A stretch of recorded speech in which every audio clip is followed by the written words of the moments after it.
Trying to get wool fabric in LEGO Fortnite? Let me show you how in under a minute. First, you'll need wool. You'll get this by petting sheep if you got them. If you kill them, you'll only get meat. Next, you should craft a spinning wheel.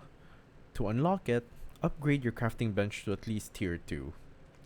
To build the spinning wheel, you'll need wood, wooden rods, and planks. Chop down some trees if you're short on any of these.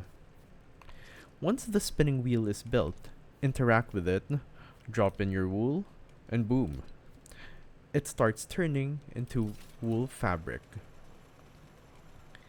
Each piece of wool gives you one wool fabric, and you'll need a bunch of it for better gear and village upgrades. So keep farming sheep and stock up. Trust me, you'll thank yourself later. And that's it. Drop a like if this helped, and check out my other LEGO Fortnite tips for faster progress. GG.